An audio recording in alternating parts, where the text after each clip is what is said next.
Sejam bem-vindos ao Resiliência, Festival de Literatura, nesta quarta edição. Este festival é organizado pela Cavalo do Mar Edições e pelo Instituto Camões, Centro Cultural Português em Maputo, e tem os apoios da Broken Creative Agency e Vice-Versa Ideias, e em parceria com o Centro Cultural Brasil de Moçambique. Sejam bem-vindos. Eu quero, em primeiro lugar, agradecer à Cavalo do Mar, em nome do Umbate e do Eduardo Kive, por este convite. É para mim um grande privilégio estar aqui em conversa, a moderar esta conversa entre dois grandes homens da literatura em língua portuguesa. O Nelson é de Moçambique, é subejamente conhecido aqui no nosso meio. O Afonso é de Portugal. Eu vou muito brevemente fazer um pequeno apanhado sobre a biografia destes dois autores. Vou começar pelo Afonso, uma vez que se trata de um convidado que vem de Portugal. O Nelson, apesar de mais velho, vai ter de aceitar esta... o Afonso é o nosso convidado, não é? Pronto, claro. Sabemos que nasceu na Figueira da Foz, uma cidade lindíssima, que eu conhecia há poucos anos, não conhecia a Figueira, mas tem vivido os seus últimos anos no Alentejo. É um prolífico escritor porque tem inúmeras obras, já falaremos sobre as obras dele mais adiante, mas também é uma pessoa que trabalha em inúmeros âmbitos. Faz desenho, escreve, tem feito ilustrações. Aliás, acho que este último livro tem ilustrações suas, não é? Tem, sim. E acho que o Afonso começou mesmo pelo desenho, antes de enverdar pela literatura. Sim. Trabalha em cinema também, sobretudo na animação. Enfim, é um homem multifacetado. Sobre ele, depois, mais adiante na nossa conversa, nós saberemos muito mais. É músico. É músico também, é verdade. Toca vários instrumentos de corda e não só, não é? E hoje fiquei a conhecer um novo instrumento musical que eu não conhecia, graças à pesquisa que fui fazer sobre o Afonso. E mais adiante falaremos também sobre isso. Mas pronto, para mim é uma honra estar aqui. Eu sou uma pessoa que nunca na vida escrevi nada, simplesmente trabalho com os autores a rever os livros deles. O Nelson tem sido o meu grande mentor, não só como revisora, mas também como leitora. E pronto, é para mim uma honra estar aqui convosco. O Nelson começou como jornalista muito jovem, aos 17 anos, se não estou em erro, não é, Nelson? É natural de Maputo, mas é um homem que tem vivido, para além de Maputo, tem vivido em muitos outros lugares desde muito cedo. Viveu em Nampula, em Maputo, depois viajou bastante pelo mundo, como estudante e como trabalhador também. Também é um escritor multifacetado, para além de trabalhar na área do jornalismo, trabalha como crítico literário, como poeta, contista, pronto, e muitas outras coisas. Não faz música, mas é um apaixonado pela música. Aliás, é verdade. Eu sou de uma família de músicos e tenho, digamos, muita pena de não ter nunca aprendido a tocar instrumento musical nenhum.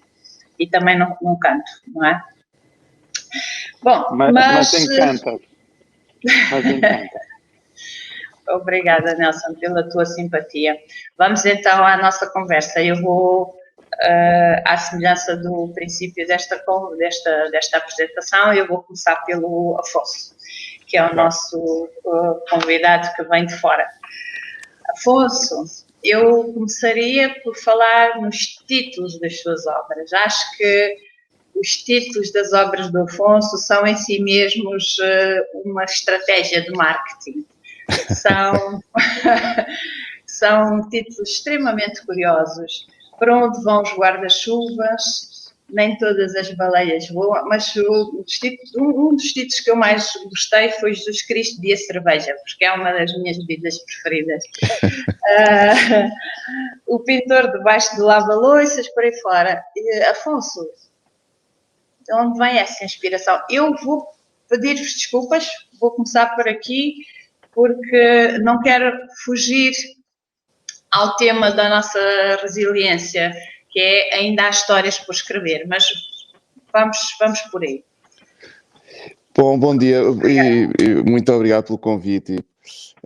Eu gosto muito de pensar nos livros na sua totalidade, ou seja, de pensar no título, pensar no design, pensar na forma e como eles se apresentam, porque também acho muito importante perceber que o primeiro contacto de um livro com o leitor é normalmente através do título e da capa. São as coisas que vão ser mais apelativas, ou teoricamente mais apelativas, e que farão posteriormente que o leitor tenha vontade ou não de pegar no livro, ler a contracapa, ler a badana, perceber se lhe interessa comprar aquele livro ou não, se lhe interessa ler, etc. E por isso mesmo acho que os títulos são muito importantes. Mas além disso, eu também acho que eles podem ajudar, por vezes, a perceber o conteúdo, exatamente, podem ser iluminadores do conteúdo do livro. Podem dar-nos uma pista para a leitura, podem dar-nos mais alguma informação, etc. E por isso, por vezes, são importantes também nesse sentido. Eu tenho um livro cujo título é menos, se calhar, menos criativo, chamemos-lo assim, do que esses exemplos de Jesus Cristo Dia Cerveja, por exemplo, mas que é o Princípio de Karenina, mas ele tem, esse título e este princípio ajudam muito a perceber a ideia deste romance, e por isso tem essa faceta que falei antes. Ok. Eu achei desde sempre os seus títulos qualquer coisa assim excepcional, e acho que, para além depois do que se encontra na leitura das obras, acho que tem sido muito feliz na escolha dos livros. Há aqui um outro título que me despertou também assim alguma curiosidade, a Enciclopédia da História Universal. Porquê a enciclopédia? Bom, isso foi, São na quantos, verdade, não é? Mais ou menos. Na realidade, esse foi a primeira coisa que eu escrevi na vida, foram os textos, que depois organizei sob esse conceito de uma enciclopédia. E portanto, como é uma enciclopédia, pode incluir tudo. Eu invento, é uma enciclopédia fictícia, com uma história alternativa, e eu invento autores, invento livros, invento histórias que nunca aconteceram, às vezes com algum contacto com a realidade, outras vezes sem contacto nenhum, e é basicamente tudo inventado. E o que é que isso significa? Okay. Significa que, se eu inventar, por exemplo, um poeta, eu posso nessa enciclopédia colocar um poema. E então é o poema desse poeta. Se eu tiver um ensaísta, eu posso colocar um ensaio desse ensaísta e por aí fora. E vai agora, neste momento, em 7 volumes. Portanto, eu publiquei o primeiro, como disse, foi a primeira coisa que escrevi. Publiquei-o em 2009. E a partir daí, quase todos os anos tenho publicado um novo volume. De vez em quando falho um ou outro ano, mas é um tipo de livro um pouco diferente. Muito interessante. Só para daqui a bocado passarmos já para o Nelson, e porque isto também fará ponto com o Nelson. O Nelson é um homem também de viagens, e porque as leituras também são viagens, também percebi que o Afonso é apaixonado por viagens. E estes livros têm muito destas suas viagens, certo? Sim, sim. Não só através das leituras, mas viagens físicas, reais. Sim, sim. Eu viajo muito e, aliás, sempre viajei muito. Basicamente, desde os anos 90, comecei a viajar sozinho, e por prazer, e por vezes fazia viagens viajava 3 a 6 meses por ano, a determinada altura da vida. E claro, são experiências muito fortes, normalmente, e que a par da escrita será aquilo que mais a par da leitura será aquilo que mais me influencia a escrita. E em que momento é que se dedica à música? Porque eu vejo que há aqui muito envolvimento com a escrita, muito envolvimento com a leitura e com tudo o que está associado aqui à literatura, não é? Com a animação e com a banda desenhada, por aí fora. Eu quando tinha 20 e poucos anos ainda pensei que poderia viver da música e queria viver da música, etc. Depois tive assim um período em que praticamente não toquei, não me dediquei à música, e só mais tarde, cerca de 2006, é que voltei a pensar nela, e já de outra maneira. Na realidade, o que aconteceu foi que nessa altura eu e mais uns amigos quisemos gravar um disco, simplesmente gravar o disco, e não queríamos tocar ao vivo, porque isso acarretava uma série de dificuldades. Teríamos de sair de casa, andar em turnê, etc. E, portanto, a nossa ideia era só deixar gravadas algumas músicas que eu tinha composto e nada mais.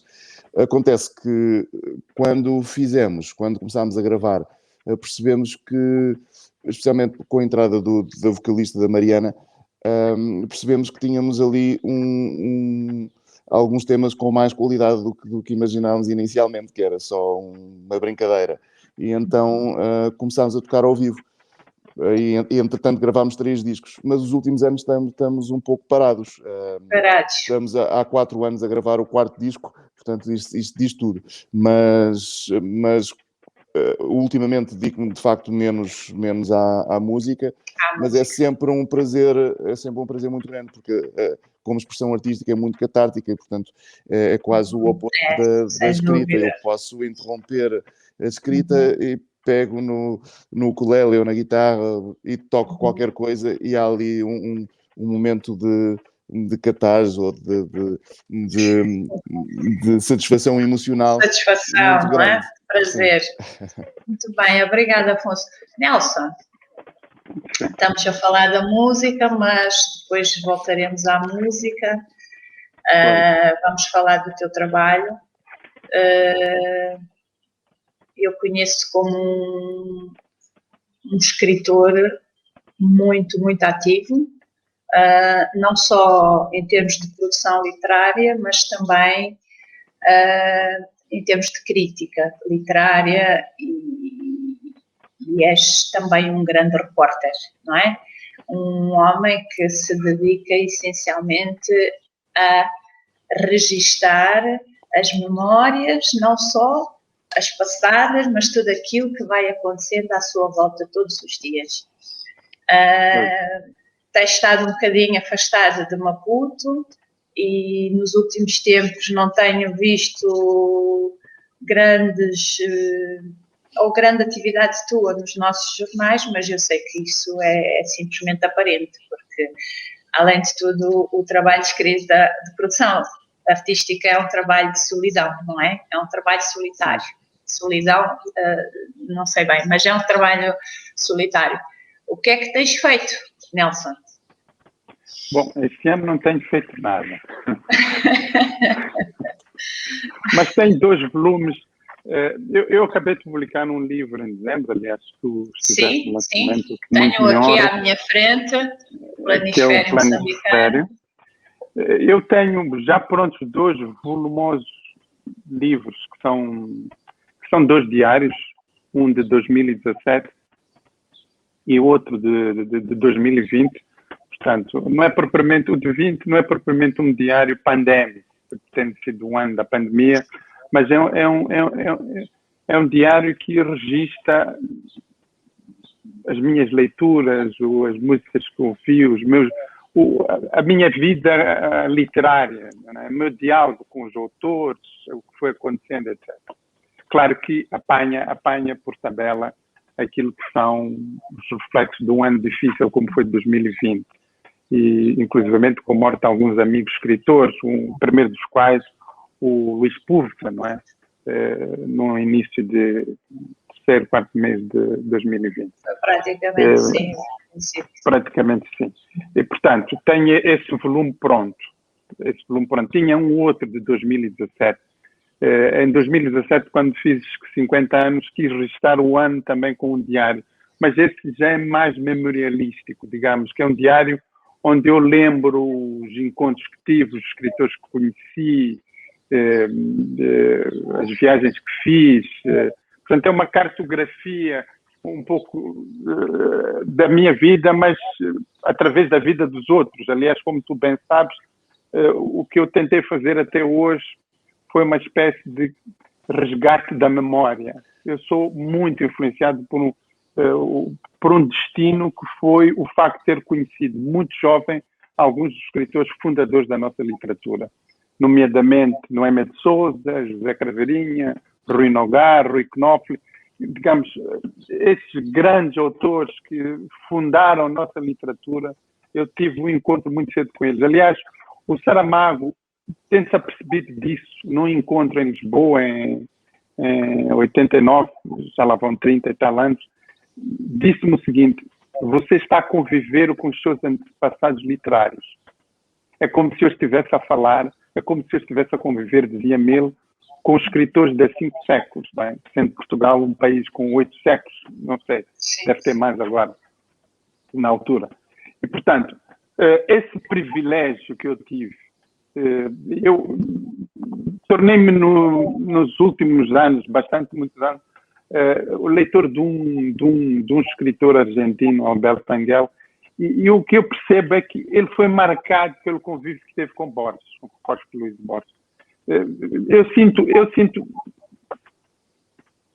com as distâncias que isso tem que ter, evidentemente, sinto que se eu não tivesse conhecido aqueles escritores, se eu não tivesse convivido com a Noémia de Souza, com José Craveirinha, com Rui Knopfler, com Rui Nogar, portanto, com estes tu conheceste também e conviveste, e que há registro disso, das nossas convivências, ou com mais novos até, e que estão marcantes.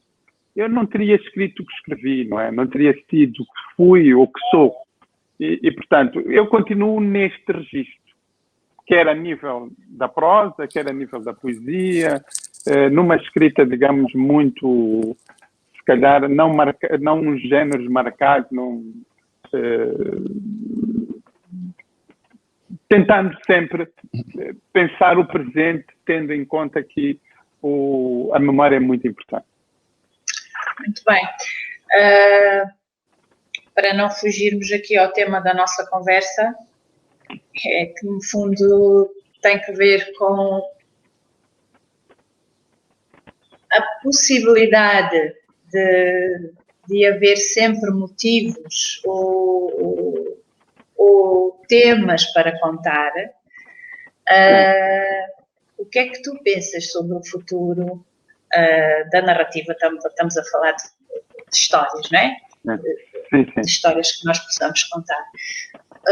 Sobretudo do nosso país. Nós não temos condições para a produção literária nesse campo da narrativa. Aliás, temos grandes pontistas, não é? Temos. Eu penso, nós durante muitos anos apelidou-se Moçambique como um país de poetas, não é? Porque tinha sido fundado A nossa literatura basicamente tinha grandes poetas, e de facto tem grandes poetas. Tem poetas de grande quilate. E dizia-se que, por oposição, Angola era o país dos romancistas. Porque, no fundo, o romance ou a ficção são géneros de continuidade, de fôlego, não são cintilações momentâneas, como um poema, não é? Ontem a lua estava deslumbrante, escreve-se um poema. Exatamente. A escrita ficcional exige disciplina, exige continuidade, portanto, eu vejo que isto tem estado a acontecer ultimamente. Já há mais ficcionistas em Moçambique, já há um registro de ficção mais importante. Isso é um facto. Por outro lado, há histórias inesgotáveis para contar. Nós vivemos uma realidade tão surreal, tão dramaticamente surreal. É um pouco... Eu sinto um bocado constrangido para dizer isto. Mas nós vivemos no meio da ficção. As nossas tragédias, que são sucessivas neste país, quer dizer, nós temos ondas em que pensamos, olha, quando eu me afirmei e comecei a escrever, vivíamos aqueles dramáticos anos 80, de que tu te lembras, e vivíamos no meio de uma guerra absurda, não é? Moçambique chegou a ser o país mais pobre do mundo, com as narrativas mais inenarráveis que podem encontrar. Quando pensávamos que estávamos a registrar um caminho prodigioso para algum lugar, cai-nos uma nuvem tão espessa, não é? Tão opaca, tão feia, e de onde irrompem histórias, narrativas, testemunhos. Não só me refiro a isso. Olha, no meu diário do ano passado que eu falava, aí a meio do ano, comecei a sentir este apelo desse país que de alguma forma estava opaco. Esse país do norte, que aqui me refiro quase metaforicamente, que de alguma forma estava opaco, e aquilo foi uma espécie de catalisador até de um poema que depois publiquei na altura. Se viralizou muito nas redes sociais. Sim, exatamente, mas esse texto foi um texto que foi nascendo. É curioso, é um texto que foi nascendo daquilo que contavam, daquilo que eu ouvia, daquilo que eu vivia. Escrevi-o estando fora de Moçambique, inclusive. Eu estava na cidade do Cabo, na altura, e registrei aqueles dias num diário, quer dizer, porque senti... Há um apelo no Norte, que é impossível que não surjam dali grandes romances, é impossível que não surjam dali grandes personagens. É impossível que dessa realidade, não falo só do Norte, no Centro também, mas falo do dia a dia das pessoas, do dia chocante. Eu defronto-me todos os dias com esta realidade dramática que nós vivemos, da qual não posso eximir nem exonerar. Tem histórias para escrever, só há histórias para escrever. A grande dificuldade, provavelmente, é que nós vivemos num mundo tão surreal que a realidade ultrapassa a ficção. Para mim, a nossa realidade chega a ser fantástica.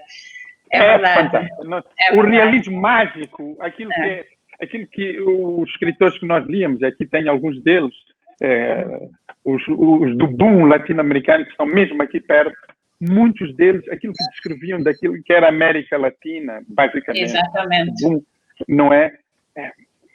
Parece que se reproduz aqui. Parece que isto é parece que aquilo é uma imitação desta realidade. Então, a nossa dificuldade será, se calhar, distanciamento. Eu sinto-me como um escritor que precisaria de alguma distância para poder descrever estes dias. E essas histórias, há muitas histórias. Há muitas. De norte a sul, há muitas histórias. Há muitas. Obrigada, Nelson.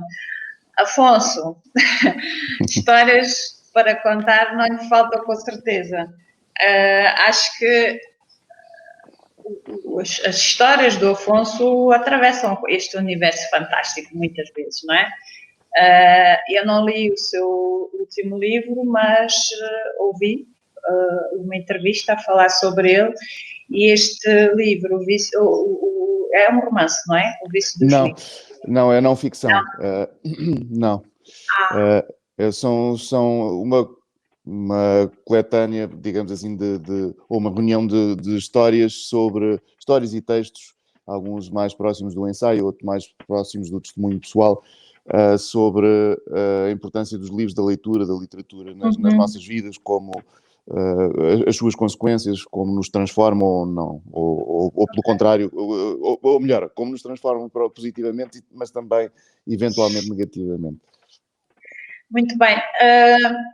Se nós nos lamentamos todos, eu falo como professora, do facto de nós termos cada vez menos leitores, não sei se isso é de facto verdade, se isto é assim, se esta é uma realidade, em Moçambique é com certeza, porque a nossa realidade é muito diferente de Portugal e do resto da Europa. Estou a falar da Europa. Da América sei muito pouco, não é? Mas, e de outros continentes também, mas se nós temos tão poucos leitores ou cada vez menos leitores, para quem é que nós escrevemos? Porquê estas histórias? Há de facto menos leitores ou isto é uma fantasia também? Eu sou otimista. Eu acho que há cada vez mais leitores. Até porque as pessoas são cada vez mais alfabetizadas, há cada vez menos analfabetismo, portanto o acesso ao livro é mais fácil, há mais bibliotecas, as livrarias têm mais oferta, nós podemos comprar os livros de maneira diferente do que fazíamos há uns anos e não é preciso recuar muito. Eu lembro-me aqui em Portugal, por exemplo, recentemente, quer dizer, há uns, se calhar, 20 anos não existia, se eu quisesse comprar Dostoiévski, traduzido diretamente do russo, não era possível. Era difícil. E não tinha as obras todas dele disponíveis, etc. Aos poucos fomos tendo cada vez mais oferta. Agora, o leitor assíduo, aquele leitor que lê todos os dias, que compra livros, etc., continua a ser uma percentagem muito reduzida da população. A minha teoria sobre isto é que a leitura é, de facto, uma atividade mais exigente do que dançar, ou do que dançar como entretenimento, não dançar Sim. como um bailarino. Sim. Mas é uma coisa muito exigente, porque enquanto que muitas das áreas artísticas implicam alguma sociabilização, ou seja, as pessoas reúnem-se, encontram-se, eu vou a um concerto e estou a cantar em uníssono aos saltos, eu danço com outras pessoas, há um contacto muito próximo, e aliás até promove esse contacto. Na leitura, a maior parte das vezes, ainda que a leitura possa ser lida em voz alta, a maior parte das vezes o que acontece é a leitura silenciosa, e portanto nós lemos e para isso lemos em silêncio, e para isso precisamos de uma certa calma, de uma disponibilidade, de uma tranquilidade, precisamos de refletir, precisamos de parar a leitura para pensar no que estamos a ler, e não podemos estar a fazer outras coisas. Eu vou, por exemplo, eu vou conduzir daqui para Lisboa e vou ouvir música e se calhar a cantarolar enquanto vou a conduzir. E quando estou a cozinhar, se calhar dou uns passinhos de dança e canto também, ou até posso estar a olhar para ilustrações ou para uma coisa. Mas é muito difícil fazer estas coisas e misturá-las com a leitura. A leitura é mais ciumenta, ela não quer outras... É um ato também sim, solitário e que requer condições especiais. Claro. Que hoje dificilmente encontramos, não é? Sim, a propósito de ir no carro a ouvir música, conversava com os pais dos meus alunos por causa da importância da leitura, e ele dizia, eu sempre gostei de ouvir e hoje baixo áudio de ler, desculpa.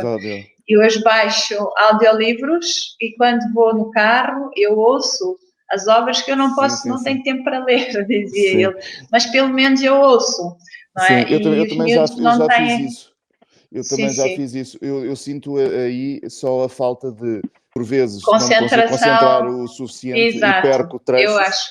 Isso por um lado. E por outro, eu gosto muito de ir tomando notas e claro, ir tomando apontamentos. Claro. E aí também sinto falta dessa possibilidade, então acabo por, sim, às vezes ouço, mas normalmente quando o faço escolho livros mais de entretenimento do que aqueles que me possam fazer interromper a leitura, porque são livros mais que levam mais à reflexão ou à meditação, etc. Isso. E por isso... E a leitura também traz motivos ou inspiração para outras histórias, não é? Evidentemente, sim. É muito importante. Para mim é o meu combustível, é a partir da leitura, claro. sobretudo a partir da leitura que tenho ideias para histórias. Ainda que a experiência, e como o Nelson dizia, quer dizer, a realidade não nos deixa sem pé, não é? Porque está sempre a empurrar-nos para a ficção. Mas é impossível escrever-se sem ler. Há um pouco essa ideia de que nós vivemos uma realidade hoje onde eu vejo, se calhar até muito alimentada pelas redes sociais, em que há um ímpeto muito grande para a escrita. Há um ímpeto muito grande como um chamamento para a escrita. Toda a gente tem a capacidade de escrever, e já não é aqueles escrivos que havia, pelo menos no meu tempo, em que havia as páginas literárias, em que nós submetíamos os textos a um editor que, no meu caso até foi Luís Carlos Patraquim, na Gazeta de Artes e Letras, onde tu discutes com uma pessoa mais velha, mais experiente, que te dá livros a ler, aperfeiçoas um pouco, em termos oficinais, a tua escrita antes de chegares ao livro. Hoje o que vejo é uma tentação muito grande daquela escrita rápida, se calhar fácil, se calhar sem esse tipo de amadurecimento, de crivo, sem amadurecimento, que sai da rede para o livro. Não critico, são os tempos que nós vivemos. A única coisa que digo para se escrever, antes de tudo, é preciso ter referências. É preciso conhecer, no mínimo, a história literária do seu país, os escritores do seu país, os escritores universais. É preciso ler. Quem não leu, não escreve. Quem não leu, não se inspira.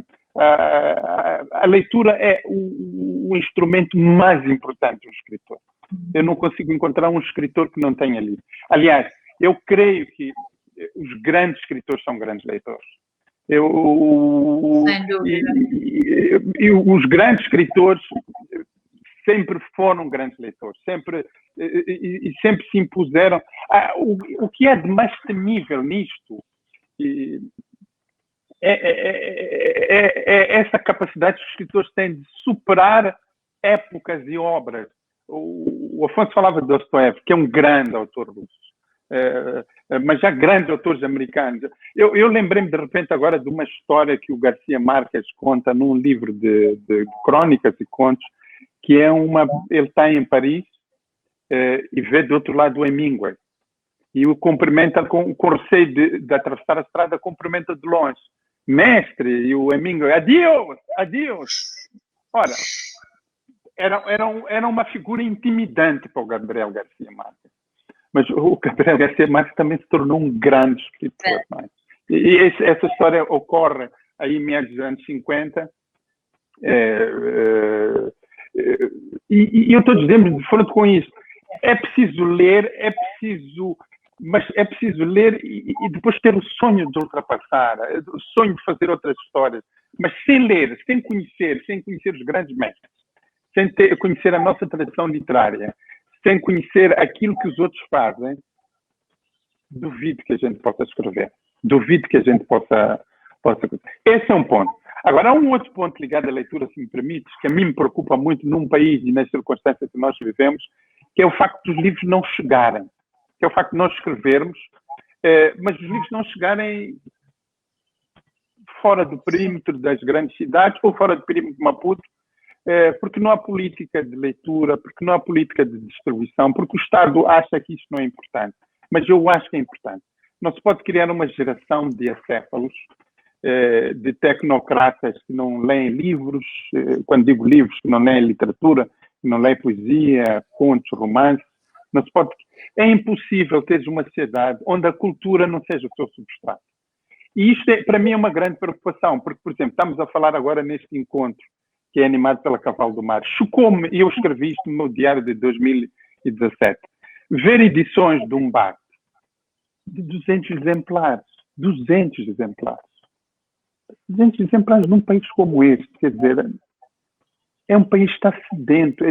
Estes jovens têm que ler, nós temos que ter políticas por ver bibliotecas públicas, bibliotecas itinerantes, temos que saber, já há mais livros, já há mais editoras, mas falta-nos uma melhor distribuição, uma política pública para que o livro chegue ao seu destino, o provimento de bibliotecas, etc. Isso a mim me preocupa, quer dizer, que não é propriamente ao nível do ofício do escritor, mas é aquilo que podia ser a dimensão pública da leitura, não é? A dimensão pública do livro. Quando digo livro, eu diria da cultura, não é? Porque nós temos uma ideia, não sei se o Afonso tem a percepção disso, nós temos a ideia de que a cultura é aquilo que se faz antes dos comícios, não é? Que é aquelas danças de levantar poeira para que os chefes depois possam falar. É esta a ideia de cultura que nasce. Agora, a cultura como conhecimento, a cultura como leitura, a cultura como indagação, a cultura como questionamento. Já temos algumas iniciativas, pelo menos aqui em Maputo, não é? A Feira do Livro. Esta é das melhores iniciativas que nós temos, não é? Esta é uma delas.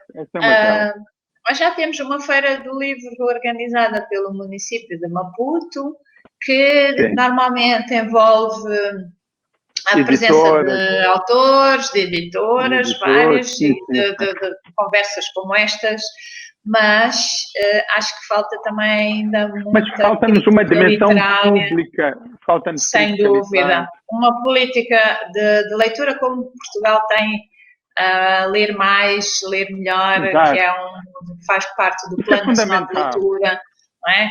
Ou o Plano Nacional das Artes que Portugal tem, e acho que é das coisas mais fantásticas que o ensino português tem promovido, não é? Os autores, não só os autores portugueses, mas os autores universais, de uma maneira geral, os clássicos e os mais modernos. Acho que é preciso nós termos iniciativas destas também. E fica também o desafio aqui à Cavalo do Mar para levar este projeto para as escolas moçambicanas, mas a nossa realidade é de facto mais complicada do que simplesmente levar as crianças a ler, porque nós não temos livros nas escolas, nós não temos bibliotecas. Mas temos livros, Olga, e eu agora falo como editor. Pois, eu ia falar do teu projeto do livro, de levar os nossos autores às escolas, isso é importante. Sim, é importante levar os autores às escolas, levar os livros às escolas, levar aos miúdos, aos bares, seja onde for. Quer dizer, os livros, nós publicamos livros, editamos livros, mas eles ficam entre a Mabuco, que é na cidade, no centro da cidade, e uma outra livraria e pouco mais. Até Beira já não tem uma livraria como deve ser. Mas nem toda a gente pode comprar livros na Mabuco. Pois, mas é por isso que eu falo de uma política pública. É por isso que eu falava de uma política pública. Eu desafiei há 2 anos, na altura, a Ministra da Educação em Moçambique, a dizer, olha, comprem livros, seja o Ministério da Educação, comprem parte da edição, metade que seja, ou 1/3 que seja de uma edição. As edições são parcas em Moçambique. E ponham a circular os livros, e ponham ao dispor das crianças. Mas nós vivemos uma época onde tudo isto se torna ainda mais difícil. E, portanto, se calhar não vamos monopolizar a conversa nisso. Porque, sim, não há histórias para contar se não houver leitores também, não é? Para ler. Evidentemente. É isso. Afonso, eu não sei se quer dizer algo mais sobre... Sim, eu concordo muito com o Nelson.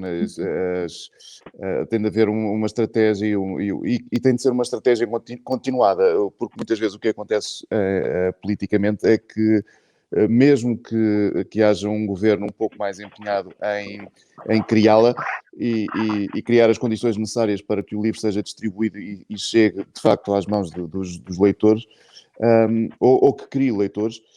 O que acontece, o que pode acontecer depois no governo seguinte é que se destrói o trabalho feito, e se recomeça um novo ou não se recomeça nenhum. E, portanto, estas políticas deviam ser continuadas e sustentadas ao longo dos vários ciclos governativos. Isto por um lado. E depois, claro, é muito importante criar então essas redes de bibliotecas públicas, ter os planos de leitura, imaginar estratégias para criar hábitos também de leitura e fazer então chegar os livros às pessoas. Alguns países conseguem isto melhor do que outros. Na América do Sul, por exemplo, existem muitas compras estatais, como o Nelson sugeriu que fosse feito em Moçambique também. E muitas vezes o próprio Estado compra não sei quantos exemplares de determinadas edições e distribui pelas bibliotecas escolares e pelas bibliotecas públicas. Então, sim, é preciso tudo isso para que... Mas, claro, nós sabemos como é que as coisas funcionam. A cultura não tem uma visibilidade imediata e, portanto, agrada menos. Quando, por exemplo, um cineasta ganha um prémio no estrangeiro, normalmente, se calhar, o Ministro da Cultura vai abraçá-lo e quer aparecer nas fotografias. Quando antes não subsidiou nada, não apoiou o cinema, não e tem um glamour, mas propriamente que a literatura não tem, não é? Claro. E depois há essa questão. E por isso é sempre um pouco difícil lidar com algumas situações. Não posso também deixar de apontar que há pessoas maravilhosas a fazerem um trabalho também incrível em prol do livro, ainda que normalmente sejam casos isolados e não uma estrutura. E eu tenho pena que seja assim, claro. Mas sei também que isto é tudo muito lento, o progresso neste sentido é muito lento, uma vez mais porque um livro é menos cativante do que um telefone acabado de sair, uma nova tecnologia acabada de sair. E, portanto, é muito mais fácil distribuir telefones do que livros. É muito mais fácil distribuir determinadas coisas do que livros. E claro, vivemos também numa época de muita acessibilidade, tudo é mais acessível do que era há uns anos. Instantâneo, não é? A nível de transporte. É muito instantâneo, é verdade. E acontece esse fenómeno que o Nelson também referiu, que é as pessoas quererem saltar etapas. Ou seja, eu já sei escrever, portanto posso ser escritor. E esquecem-se que saber escrever não é a mesma coisa que ser um escritor. E, portanto, tem de haver ali a leitura a servir de... Mas o desaparecimento da figura de crítico, não sei se o Afonso concorda comigo. Nós quando começamos a escrever, portanto, nós já vivemos anos 80, 90, mesmo 2000, havia sempre aquela figura do crítico literário que era uma figura temível, eu lembro. Quer dizer, que era uma espécie de um sacerdote, não é? Que ditava um pouco aquilo que era impenitente em relação a obras de fraca qualidade. Eu lembro, ontem, por acaso,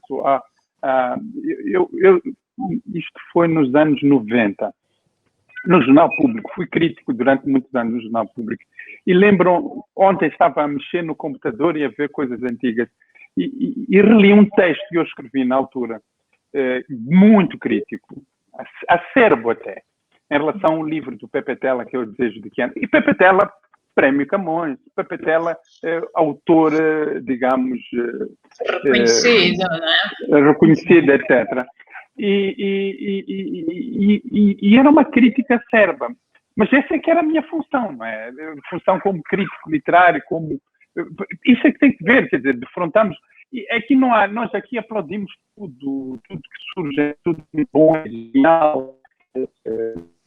Isso é uma perversão muito grande, não é? Acho que a comunicação com o Nelson está um bocado difícil. Fraco. Acho que sim. Acho que estou a ficar sem bateria. Tenho que pôr bateria aqui no computador. Sim, mas é verdade. Eu sinto, por exemplo, por causa das várias intervenções de outros autores ou de críticos em relação àquilo que às vezes é publicado, há uma reação muito negativa por parte de quem é criticado, mas acho que a crítica é essencial, e deve ser construtiva, não é? Se a literatura se desenvolveu, por exemplo, no Ocidente, da forma como cresceu, muito deve à crítica literária, não é? Sem crítica também nenhum escritor pode... Eu não posso avaliar o meu próprio trabalho, não é? É preciso esse distanciamento e acho que nos falta também uma atividade crítica mais intensa. Nós temos inúmeros académicos aqui, em Moçambique, por exemplo, mas são pouquíssimos os que escrevem e publicam sobre os nossos autores. O Nelson desapareceu. O mesmo não se passa em Portugal, não é? Também há um problema relativamente grave, que é há pouco espaço nos média para a crítica. As secções de livros acabam por ser muito curtinhas e há poucas revistas e edições dedicadas totalmente à literatura. À literatura. Enfim, o que tem acontecido, creio, é que têm aparecido projetos mais independentes e, portanto, que não estão vinculados a grandes grupos. O que também é interessante, e, assim como também pelo facto de aparecerem grandes grupos editoriais, também permitiu que aparecessem pequenos grupos editoriais, porque os grandes grupos acabam por criar espaços entre eles, como pedras muito grandes, que acabam por deixar as pedras pequeninas existirem no espaço dessas outras. E o que tem acontecido cá também é que apareceram muitas editoras pequenas, independentes, a fazer um trabalho belíssimo, a publicar grande literatura que de outro modo não estaria acessível em português, porque precisamente procuram alguns autores relativamente marginais e não aqueles que vendem muito e que são escaparates de grandes livrarias ou de grandes superfícies comerciais. É verdade. Nelson, mas um grande aqui a falar... notável. Como? Eu estou a acompanhar. Não, eu estava Sim, fora em termos de imagem, estava aqui a resolver problemas técnicos. E estava a carregar. E, portanto, não me queria pôr em movimento.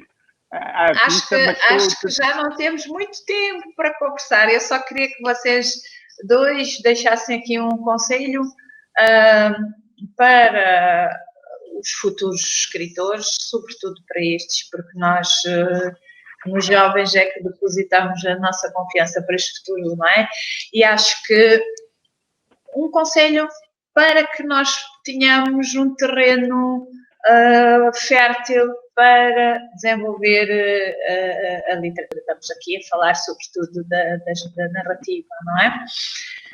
Um conselho de cada um de vós.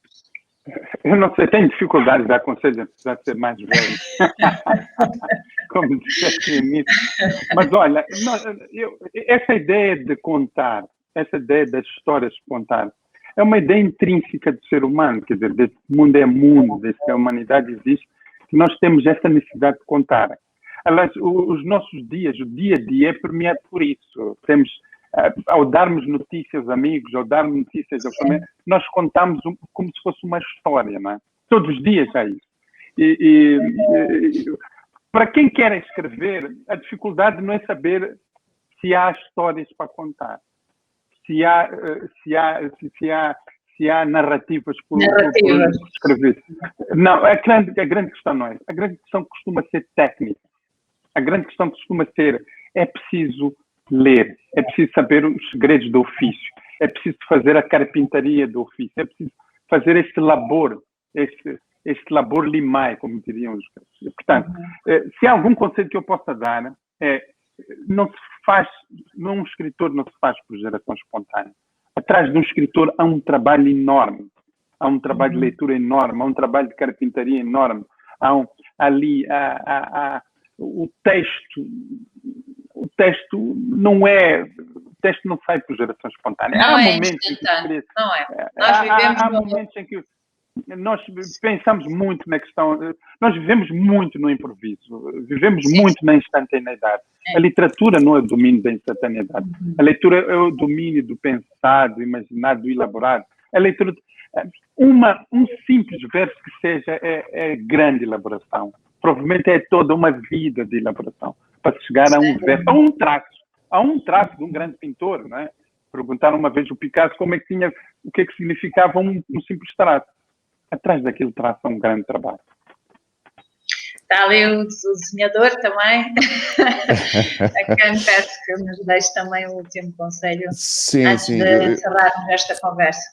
Eu concordo plenamente com o Nelson e, aliás, ele já antes tinha feito aqui um grande elogio à leitura e defendeu que de facto não existe um escritor que não seja leitor, a menos que tenha muita sorte, pode ter uma sorte incrível, assim, é um pouco como aquela ideia dos orangotangos de Swift, em que se o macaco tiver em frente a uma máquina de escrever durante a eternidade, ele há de escrever todos os sonetos de Shakespeare. É preciso de uma eternidade, porque é preciso muita sorte para que aconteça isso. Exatamente. E é verdade que um escritor pode ter, um aspirante a escritor pode ter muita sorte, mas o mais fácil, o processo mais óbvio é obviamente através da leitura.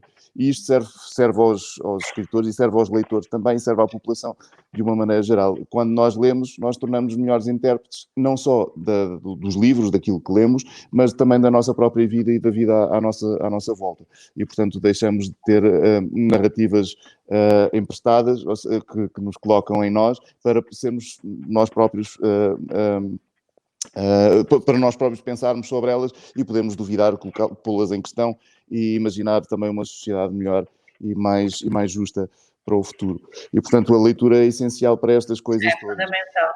E ainda há pouco tempo, se mais não fosse, li uns estudos sobre a longevidade. Parece que os leitores vivem mais tempo do que os não leitores. E, portanto, se não quiserem ler por outros motivos, pelo menos leiam pela sua saúde. Seja por esse motivo. Se vão ao ginásio para estar em forma, de vez em quando peguem num livro porque também ajuda. Muito obrigada. Eu acho que nós estamos mesmo no nosso tempo que nos foi concedido, no limite do nosso tempo. Eu tinha tantas coisas para perguntar e acho que me esqueci, que me perdi na vossa conversa, mas vai ficar para outra oportunidade. Tinha mesmo muitas coisas aqui anotadas, mas só temos 1 hora, de modo que eu vou ter de me despedir dos dois e vou ter de me despedir de todos aqueles que nos acompanharam. Mas antes disto, eu quero, em nome do Resiliência, agradecer à Broken Creative Agency, Vice-Versa Ideias, e manifestar a nossa gratidão a todos aqueles que têm acompanhado o Resiliência. Portanto, para encerrar a 4ª edição deste Festival de Literatura organizado pela Cavalo do Mar Edições, pelo Camões, Centro Cultural Português em Maputo, com os apoios que eu já mencionei da Broken Creative Agency, Vice-Versa Ideias, eu vou despedir-me. Quero agradecer a presença do Nelson, do Afonso. Pronto, noutra oportunidade, se calhar, presencialmente, nós partilharemos outras ideias. Esperemos que sim. Que eu espero que sim, que isso possa acontecer, não assim à distância e acompanhados de um bom vinho ou de uma boa cerveja artesanal. Claro. Claro, prazer, grande prazer conversar aqui com o Afonso Cruz. Também gostei muito desta conversa. Muito obrigado. Muito. Espero que os próximos tempos nos permitam outro tipo de contacto. Mais permeado. E muitas outras leituras, não é? E muitas leituras. Muito obrigada, muito obrigada aos dois. Um grande abraço, Afonso. Até breve. Até Muito obrigada. Obrigada. Prazer, Afonso, muito prazer. Prazer também.